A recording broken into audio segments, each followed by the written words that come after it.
Donc je vous propose de commencer.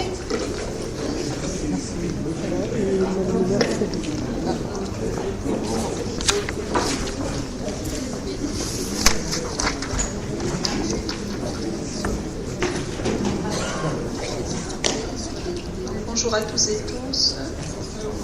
Donc nous désignons alors là on va faire l'appel dans un premier temps. Donc Christophe de France, Présent. Sandrine Montbailly, Rita Canal, Romain Félix Charmont est absent et a donné pouvoir à Monsieur Bousteau, Sylvie Vicente, Gérard Bousteau, Laetitia Fernandez, Jean-Paul Raffa, Jacques Guillemet, Anne Bureau, donc Amadi Gadio est absent, Maïma Edine, Présent. Frédéric Guinset, Présent. Samir Kasmi. Frédéric Marie est absent et a donné un pouvoir à Frédéric Gasset. Ce sera peut-être un retard ou une absence. Donc, ensuite, donc Cassio Simeoni est absent. Isabelle Mondo est absente et a donné un pouvoir à Monsieur de France. Denise Dubois-Ludovico est absente et a donné un pouvoir à Monsieur Raffa. Paulette Mercier. Yasmina Saïdi. Bernard Vinceau. Mélaï Moore est absente et a donné pouvoir à Madame Montbailly. Julien Malol. Magou Konaté est absente et a donné un pouvoir à Madame Canal. Edwigène Tombani présente. Annabelle Alassane a donné pouvoir à Madame Vicente Siretard. Et Michel Sibois est présent. Sophie Millon-Auguste a donné un pouvoir à Madame Jubot. Alexandre Massa a donné un pouvoir à Monsieur Sibois. Catherine Jubot présente. Pascal Couturier a donné un pouvoir à Madame Juré. Et Juré Catherine est présente. Donc il nous faut désigner un secrétaire de séance. Donc c'est Jean-Paul. Okay. Donc nous avons les remerciements. Donc 5 remerciements. La caravane n'était pas tout seul pour la mise à disposition matérielle pour la fête de la Saint-Hilaire. La caravane n'est pas tout seul pour l'accord de subvention. PE Gozola pour l'accord de subvention. Collège Édouard Herriot pour l'accueil des élèves de 3e en stage d'observation. Et l'association La Vaillante, remerciement pour l'accord de subvention. Les décisions prises en vertu des délégations qui me sont accordées, est-ce que ça appelle de votre part des remarques? Non, c'est bon pour tout le monde? Très bien.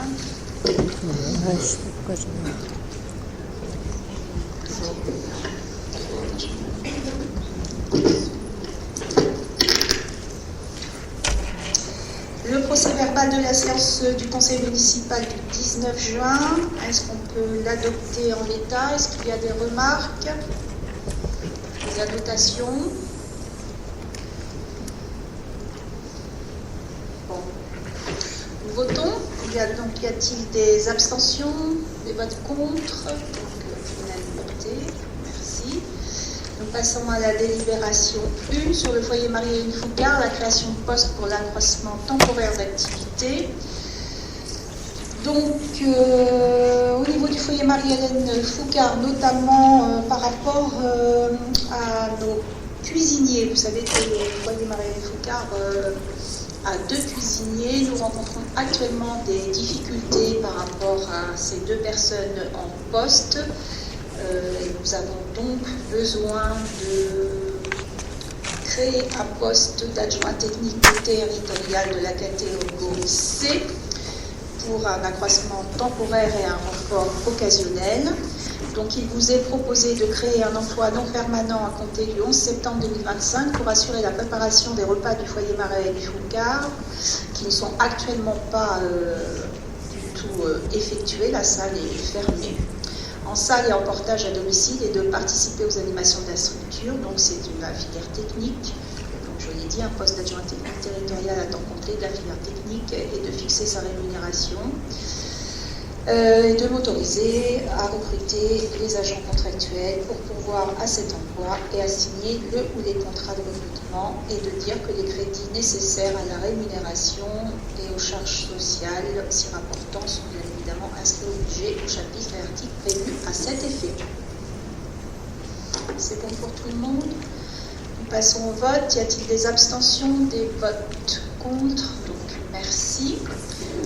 Nous arrivons à la délibération 2. Donc Frédéric Assel, c'est pour toi. Oui. Et puis il faut que Samir, tu te déportes, puisque ça concerne le foot, s'il te plaît.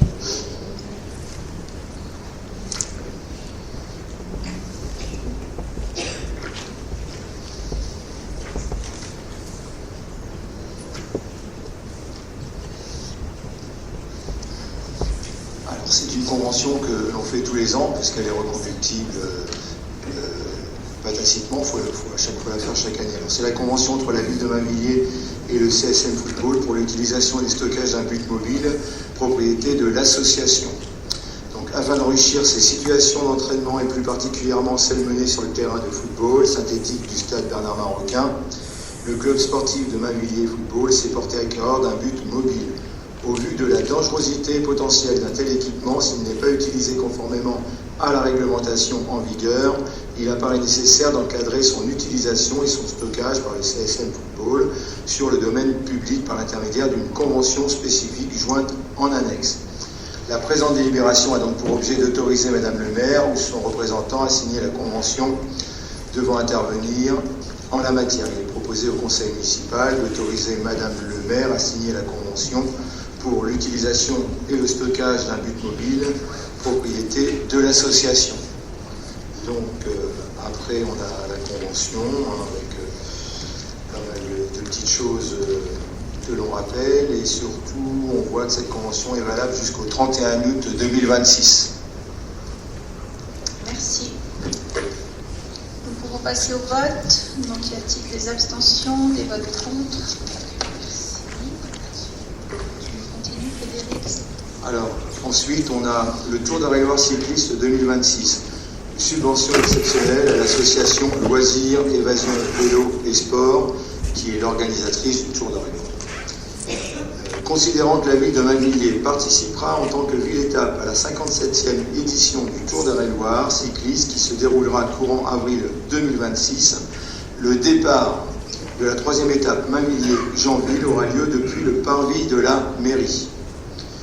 Vu la demande de l'association Loisirs, Évasion, Vélo et Sport de contribution participative pour l'organisation de cette étape, considérant l'importance de cet événement eurélien qui permet de mettre en avant le cyclisme, mais aussi la politique sportive mainvilloise, il est proposé d'attribuer à l'association Loisirs, Évasion, Vélo et Sport, en sus d'un soutien logistique quant à l'organisation de ce départ, un soutien financier à hauteur de 7 000 €, qui sera versé en deux temps, 3 500 € en 2025 et 3 500 € en 2026. Il est donc proposé au conseil municipal d'attribuer à l'association Loisirs, Évasion, Vélo et Sport une subvention exceptionnelle à hauteur de 7 000 € qui sera versée en deux temps, 3 500 au titre de l'exercice budgétaire 2025 et 3 500 au titre de celui de 2026. De dire que les crédits seront inscrits au chapitre budgétaire prévu à cet effet au titre des exercices budgétaires 2025 et 2026. Merci. Est-ce que vous avez des questions par rapport à cette délibération? C'est une nouveauté. Enfin, c'est ce que je me disais il y a plusieurs années, enfin, je pense peut-être même décennies, enfin, je ne sais pas, je regarde mon Cécilois, mais il y a aussi des Mainvillois que Mainvilliers n'a pas participé au Tour d'Eure-et-Loir, donc c'est plutôt une bonne chose, je pense, pour la ville. Et puis, voilà, une animation supplémentaire en direction du sport, qui rassemblera, je pense, beaucoup de personnes. Nous pouvons voter. Donc, y a-t-il des abstentions, des votes contre? Merci. Donc, Christophe de France pour la délibération 4. Bonsoir. L'objet de cette délibération, c'est une subvention exceptionnelle pour le collège Jean Massé, un projet dense.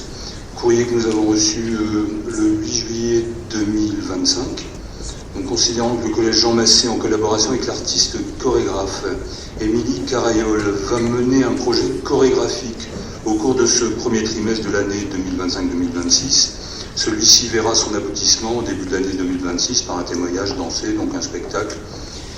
Il impliquera 2 classes de l'élémentaire, CM1, CM2, une cinquantaine d'élèves de l'école Jean Zé et 3 classes du collège Jean Massé. Donc un projet mené donc par cette chorégraphe et les professeurs du collège Jean Massé et de l'école Jean Zé. Considérant qu'il est important de soutenir cette action éducative, il est proposé d'attribuer une subvention exceptionnelle de 750 € au collège Jean Massé pour mettre en œuvre son projet en complément du soutien financier qu'il a obtenu dans le cadre du dispositif artistique et culturel en territoire éducatif, qui constitue le cadre pédagogique académique privilégié auquel s'articulent les actions de la DRAC et des collectivités territoriales. Il est donc proposé au conseil municipal d'attribuer au collège Jean Massé une subvention exceptionnelle de 750 € pour mettre en œuvre son projet chorégraphique en partenariat avec le chorégraphe ou la chorégraphe Émilie Carayol, et de dire que les crédits seront inscrits au titre de l'exercice 2025. Merci, oui, il y a une petite coquille, hein. C'est la chorégraphe Carayol. C'est un beau projet. Nous pouvons passer au vote. Donc, y a-t-il des abstentions, des votes contre?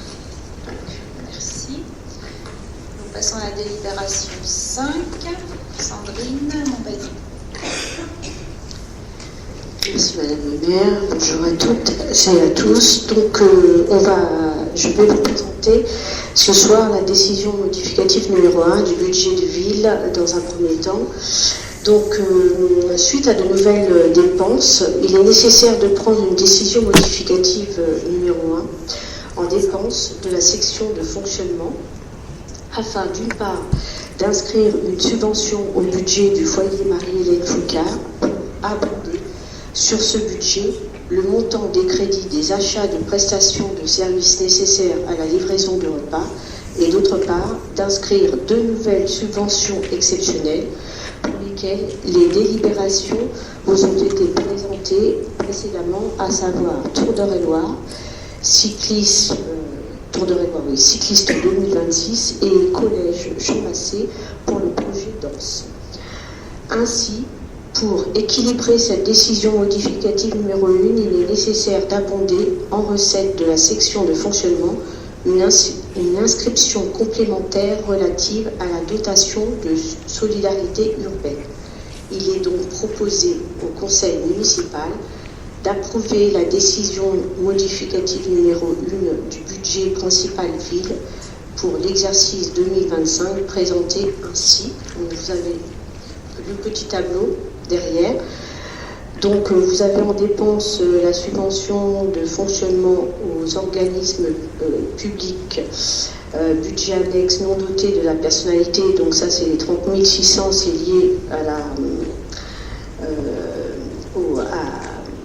au foyer Marie-Hélène Foucard. Et donc les 4 250, les subventions de fonctionnement aux autres personnes de droit privé, c'est tout ce qui est donc la subvention exceptionnelle pour le collège Jean Massé pour le projet danse et la subvention effectivement du Tour d'Eure-et-Loire cycliste 2026, enfin la première partie. Et en recette, effectivement, pour équilibrer, nous avons mis une partie de la dotation de solidarité urbaine, effectivement. Donc tout ceci en dépenses et en recettes équilibré, le budget à 34 850. Merci. Nous pouvons passer au vote. Donc y a-t-il des abstentions, des votes contre? Merci. À vous. Nous passons à la délibération 7, donc sur l'approbation de la révision du plan local d'urbanisme, le PLU. Ah, pardon. Ah, j'ai été trop vite. Tout à fait. C'est déjà tout à fait. Donc à nouveau, là, en fin de compte, c'est ce que je présentais tout à l'heure. Donc la décision modificative, là, c'est pour le budget annexe du foyer Marie-Hélène Foucard. Madame le maire, vous l'avez dit par rapport aux cuisiniers, donc on doit effectivement demander une prestation par rapport au repas. Donc aujourd'hui, il est nécessaire de prendre une décision modificative numéro 1 en dépenses de la section de fonctionnement, en dépenses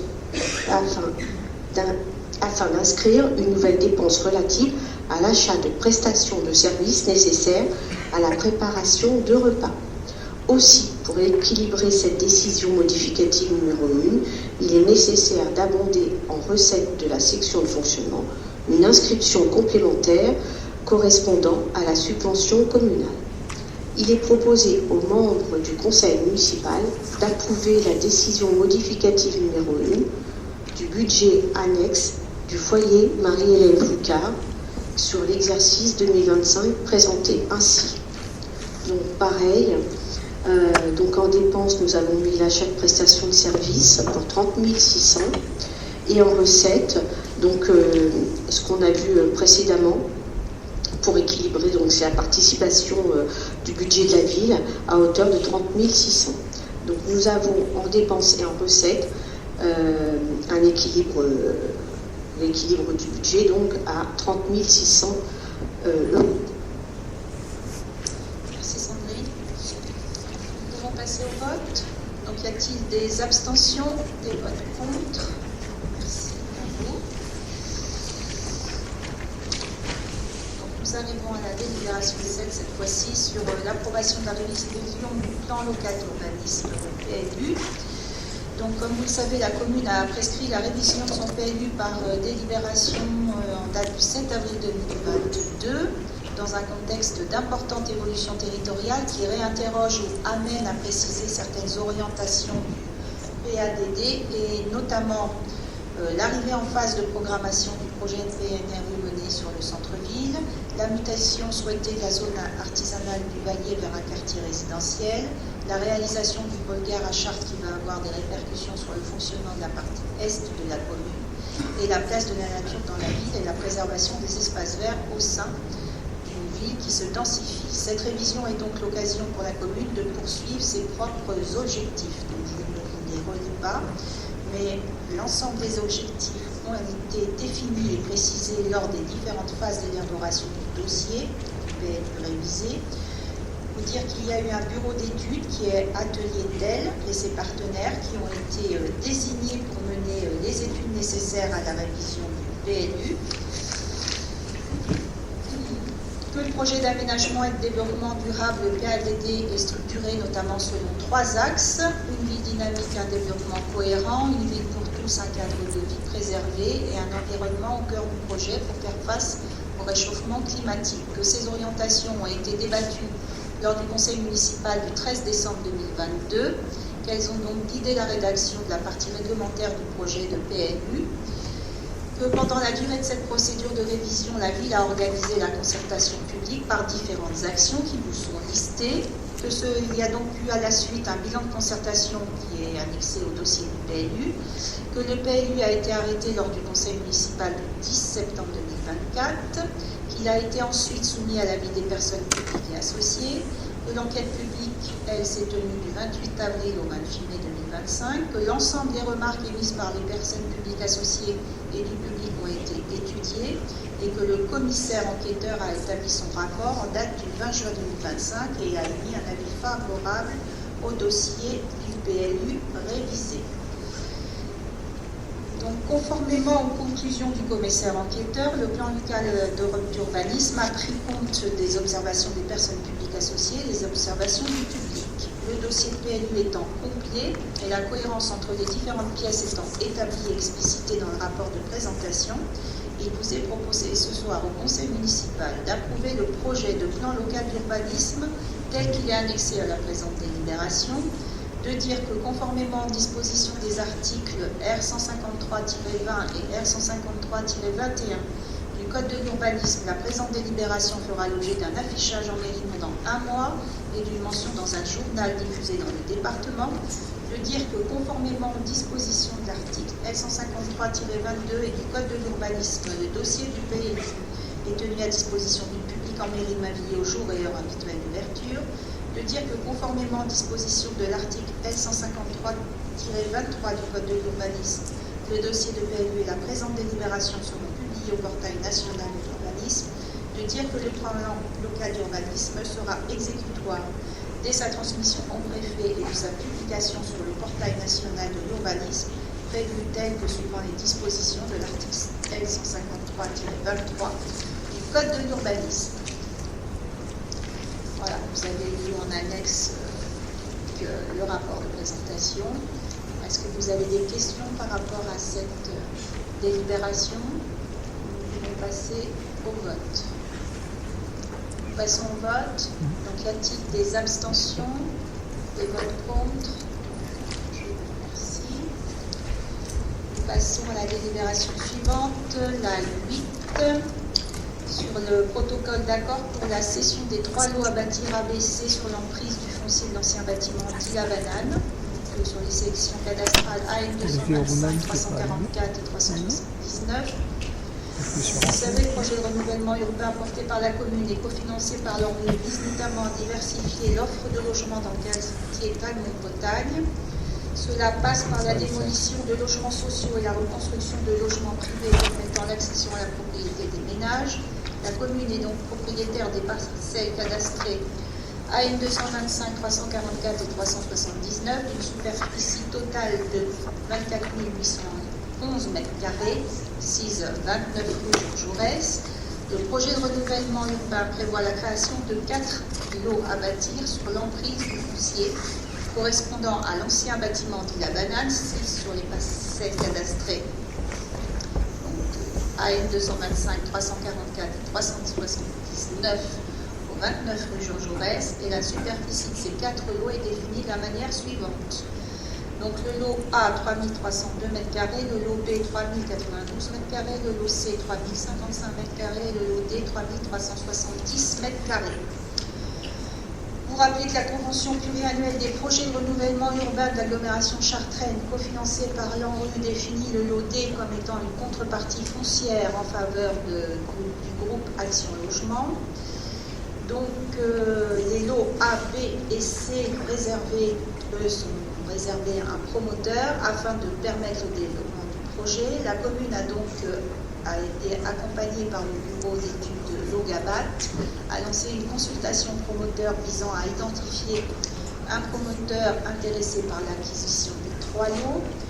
Il y a eu plusieurs offres de formuler, mais c'est la société Nexity Foncier Conseil, dans le cadre de la consultation, qui a été retenue pour l'acquisition des lots A, B et C pour un montant global de 1 200 000 €, frais de notaire à la charge de l'acquéreur. Donc le courrier de la ville en date du 27 juin 2025 voit acceptation de principe de cette offre d'acquisition, donc pour la valeur que je vous ai donnée. La valeur de la proposition de cession qui est supérieure au seuil réglementaire de consultation du domaine, qui est fixé à 180 000 €, a donc nécessité la saisine de France Domaine en date du 24 juillet 2025. La vente de ces 3 lots fera l'objet de 3 actes distincts, un acte de vente par lot. Le prix de vente par lot est déterminé de la façon suivante. La vente du lot A, 600 000 € net vendeur. Le prix de vente du lot B, 400 000 € net vendeur. Et le prix de vente du lot C, 200 000 € net vendeur. Donc une petite information, parce que bien que quand je vous ai donné la superficie, on se rend compte que les différents lots ont quasiment la même taille, mais pour autant le prix de vente n'est pas le même et il y a un certain nombre de différences dans le prix d'acquisition. Alors il faut savoir que le prix est défini en fonction de la superficie à venir de construction, c'est cela? La surface de plancher. Donc, comme sur les différents lots, il y a différents projets, plus la surface de plancher est peu importante, moins le lot est cher. Voilà. Donc il vous est proposé d'approuver la cession des 3 lois bâtir A, B et C sur l'emprise du foncier correspondant à l'ancien bâtiment dit la Banane au profit de la société Nexity Foncier Conseil pour une valeur de 1 200 000 € net vendeur, étant précisé que les frais de notaire sont à la charge de l'acquéreur et de m'autoriser, moi, mon représentant, à signer tous les actes relatifs à cette cession. C'est bon pour vous. Vous aviez en annexe les différents schémas et les explications. Nous pouvons passer au vote. Donc, y a-t-il des abstentions, des votes contre? Merci. Nous passons à la délibération 9 sur la prescription de l'enquête publique relative au dépôt du permis d'aménager du quartier Talon-Bretagne. Donc, il appartient au conseil municipal de prescrire cette enquête publique en application des dispositions du Code de l'environnement. Donc, vous rappelez que le permis d'aménager qui sera déposé dans le cadre du projet de renouvellement urbain du quartier Talon-Bretagne porte sur une surface supérieure à 10 hectares. Les modalités d'organisation de l'enquête publique, date de consultation du dossier, permanence du commissaire enquêteur, etc. seront fixées par arrêté du maire. Donc, il vous est proposé de prescrire l'organisation d'une enquête publique préalable à la délivrance du permis d'aménager sollicité par la commune de Mavilliers pour le projet de renouvellement urbain du quartier Talon-Bretagne, de m'autoriser, moi ou mon représentant, à signer tous les actes relatifs à la mise en œuvre de l'enquête publique. Nous pouvons passer au vote. Y a-t-il des abstentions, des votes contre? Merci. Donc nous arrivons à la délibération 10. Jean-Paul Raffa, c'est pour toi. Voilà, peut-être que vous allez m'entendre mieux. Il s'agit ici, vous m'entendez, parce que je suis un peu loin, je suis à bout de fil là. Il s'agit ici de demander au conseil municipal d'approuver la signature d'un contrat à passer entre l'éco-organisme agréé par l'État Alcom et la ville de Mainvilliers. Alcom a pour mission de participer à la réduction de la présence des déchets issus des produits du tabac, schématiquement appelés mégots, jetés de manière inappropriée dans l'espace public. Les objectifs de réduction sont fixés comme suit: 35% d'ici fin 2026, 40% d'ici fin 2027. Les actions prévues par Alcom sont fourniture d'outils de communication et de sensibilisation, 2. Améliorer, mise à disposition de cendriers de poche et de dispositifs de rue, 3. Soutien financier aux communes au titre du nettoiement, et enfin assurer enlèvement et prise en charge des coûts de valorisation des mégots collectés séparément à hauteur de 100 kg de mégots massifiés. Dans ce cas, Alcom propose de contractualiser avec les collectivités territoriales en charge du nettoiement des voiries publiques sur la base d'un contrat type unique. En contrepartie, la ville de Mainvilliers va mettre en place dans le cadre de ce contrat un état des lieux des hotspots, enfin des lieux les plus pollués par les mégots, et des dispositifs de collecte existants, des actions de sensibilisation, de communication et d'aménagement en fonction des spécificités de la collectivité. Le soutien financier sera de 1,08 € par habitant et le nombre d'habitants sera celui fourni par l'INSEE chaque année. Ce soutien est versé au terme de chaque année sur la base du bilan fait par la ville de ses actions de prévention et de sensibilisation. Il est proposé donc au conseil municipal d'approuver la signature de son contrat type entre la ville de Mainvilliers et Alcom pour la durée de l'agrément. Enfin, enfin d'autoriser Madame le maire ou son représentant à signer le contrat ainsi que tout document afférent à ce sujet. Merci. Alors, vous aviez dans la délibération qui vous a été transmise, il y avait un copier-coller, vous l'avez peut-être remarqué. Il y avait les mobilités douces à m'indiquer, c'était glissé dans le texte. Normalement, sur votre table, vous avez trouvé une version rectifiée. Y a-t-il des questions? Nous pouvons passer au vote. Donc, y a-t-il des votes contre, des abstentions? Merci. Nous passons à la délibération 11. Sylvie. Bonsoir.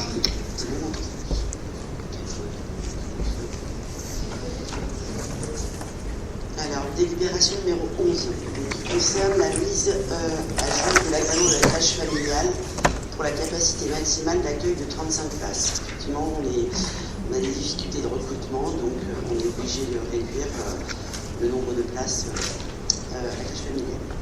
Considérant un départ en retraite, l'effectif est à partir du 1er juillet 2025 de 10 assistantes maternelles. Considérant que par courrier en date du 28 mai 2025, il a été demandé au conseil départemental service de PMI un agrément modulé, soit 35 places sur une période hors vacances scolaires et sur une amplitude horaire de 8h à 18h, soit 10h, 5 places de 5h30 à 8h et de 18h à 21h, 25 places sur les périodes de vacances. Considérant l'autorisation émise par le service de la protection maternelle infantile pour une capacité maximale d'accueil de 35 places, il est proposé au conseil municipal d'abroger la délibération numéro 2024-03-10 de la séance du 26 mars 2024, d'acter l'ouverture pour une capacité maximum d'accueil de 35 places, conformément aux dispositions de la nouvelle autorisation émise par le service de la PMI. Merci. Des questions? Là encore, on voit un exemple même de métiers qui sont relativement tendus et sur lesquels on a du mal à recruter. Nous nous adaptons. Donc, nous pouvons passer au vote. Y a-t-il des abstentions, des votes contre? Merci. La 12, Sylvie, est toujours pour toi. Délibération 12 qui a pour objet le projet d'établissement de la crèche multi-accueil Les Mainvilles et celui de la crèche familiale. Donc avec un rajout d'un paragraphe, une quatrième partie qui concerne le projet d'évaluation de la qualité des établissements et aussi une modification au niveau du nombre d'enfants accueillis, de 35 à 39 pour le multi-accueil.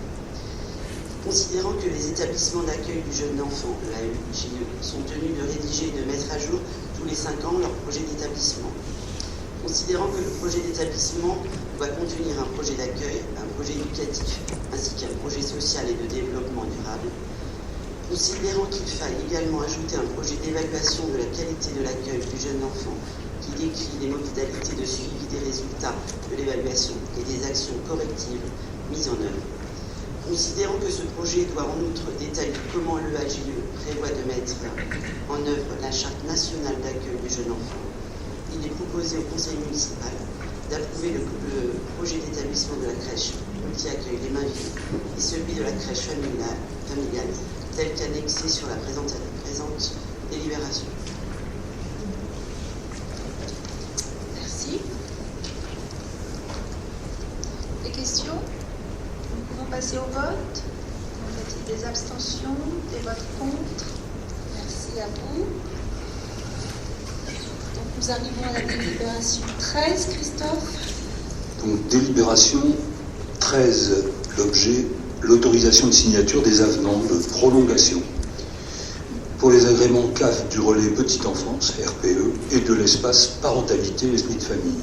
Et également l'autorisation de signature de l'avenant de prolongation de la convention territoriale de services de famille, CTSF, et du projet éducatif de territoire PEDT. Donc, vu la délibération du 23 février 2022, renouvellement CTSF, Convention territoriale des services de famille, caisse d'allocation familiale, et vu la délibération du 23 février, renouvellement du projet éducatif du territoire PEDT 2022-2025, et vu la délibération du 19 juin 2024, règlement de fonctionnement du pôle Enfance, famille, considérant que les agréments CAF du RPE de l'espace parentalité arrivent à terme le 31 décembre 2025.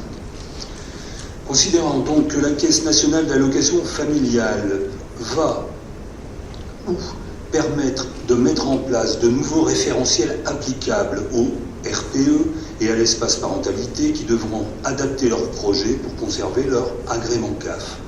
Que cette mise en conformité nécessite des modifications importantes dans l'organisation de ces structures qui ne pourront être mises en place d'ici à la fin de la période d'agrément du 31 décembre 2025, considérant que le CTSF et le PEDT arrivent à échéance le 31 2025 et qu'ils doivent tous deux être retravaillés dans leur contenu durant l'année 2026.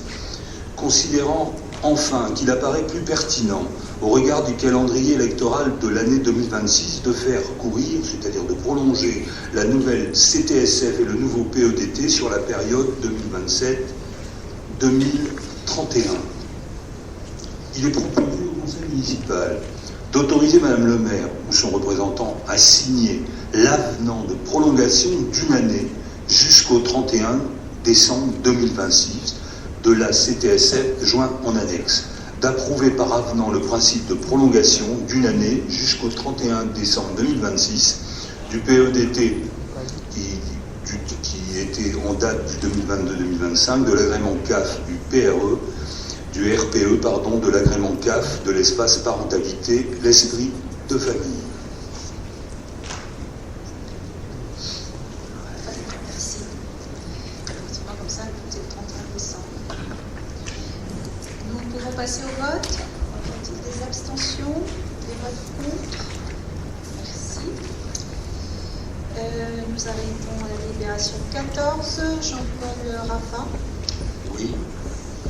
Cette délibération a pour objet de demander au Conseil municipal d'approuver à titre exceptionnel la prolongation d'une année scolaire, le mandat des membres du Conseil municipal des enfants en cours, afin d'assurer la continuité de ces projets par des actions concernant le développement durable avec entre autres la lutte contre les déchets de la cigarette sur l'espace public, ainsi que la santé sur les dangers du tabac. Il est donc proposé au Conseil municipal d'approuver à titre exceptionnel la prolongation d'une année scolaire du fonctionnement du Conseil municipal des enfants en cours pour assurer une continuité de ces projets et actions sur le territoire de la commune, dont notamment un autour du développement durable et de la lutte contre les déchets de cigarettes sur l'espace public. D'acter la continuité exceptionnelle de celui-ci au titre de l'année scolaire 2025-2026. Merci. Nous pouvons passer au vote. Donc, y a-t-il des votes contre? Des abstentions? Merci à vous. Donc, nous en avons à la délibération 15. Donc, il s'agit d'un avenant 6 au contrat de délégation de services publics, notamment sur la construction et gestion du crématorium de Mainvilliers. Donc, comme vous le savez, c'est récurrent également, la ville a confié à la société OGF la délégation de services publics pour la construction et la gestion du crématorium de Mainvilliers pour une durée de 30 ans à partir de 2001, date de notification du contrat. Ce contrat a déjà fait l'objet de 5 avenants. En date du 17 décembre 2024, le délégataire a informé la ville de son intention de procéder à une opération de restructuration du groupe OGF dans le but d'améliorer le fonctionnement de ses infrastructures, du crématorium tel que le financement des achats ou encore la gestion opérationnelle. La finalité de cette opération est de regrouper ces infrastructures sous le contrôle d'une nouvelle entité dédiée, qui est la Société des crématoriums. Donc, pour ce changement de nom, il est nécessaire effectivement qu'un avenant soit entériné pour prendre en compte ce nouveau nom. Donc, il vous est proposé d'approuver les termes de l'avenant numéro 6 à la Convention de délégation du service public relative à la construction et la gestion du crématorium de Mainvilliers tel que joint à la présente délibération, et de m'autoriser, moi ou le représentant, à signer le dit avenant numéro 6 et puis les documents ici à faire. Voilà. donc notamment le changement, pour ceux qui l'ont peut-être vu, ça se situe au niveau de l'article A, voilà, où il est bien précisé qu'à compter de l'entrée en vigueur du présent avenant et sous réserve d'accomplissement de l'ensemble des étapes de l'opération, la société OGF est substituée par la société des crématoriums. Nous pouvons passer au vote. Y a-t-il des votes contre, des abstentions? Merci.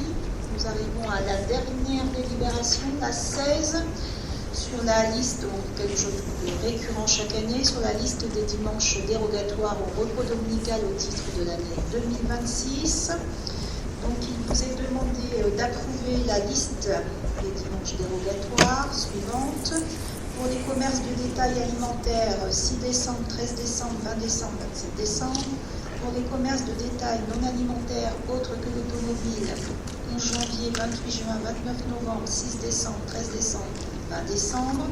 De dire qu'il m'appartient de fixer la liste des dimanches dérogatoires avant le 31 décembre 2025 par arrêté municipal après avis conforme de l'organe délibérant de Chartres Métropole. Que l'article L de 2121-29 du Code général des collectivités territoriales stipulant que le conseil municipal a par ses délibérations les affaires de la commune. C'est bon pour tout le monde? Monsieur Sipois? Oui, juste une petite info. Voilà, vous mettez les organisations d'employeurs. Il n'y a pas que le MEDEF comme organisation d'employeurs. Et puis, il me semble qu'avant, les consulaires étaient consultés aussi. Pour avis simple, je sais, mais juste pour On vérifiera. Pas de problème. Merci. Donc, nous en avons terminé avec l'ordre du jour. 2 informations. Vous avez dû recevoir de la part de... alors, je ne sais pas si c'est lui que l'on envoie. Je pense que oui, par rapport aux dates des conseils. Ah mince, on va pas me dire. Vous avez raison. Alors, nous reprenons. Nous passons au vote. Donc, y a-t-il des votes contre, des abstentions? Donc, merci. Ah oui, merci, excusez-moi encore.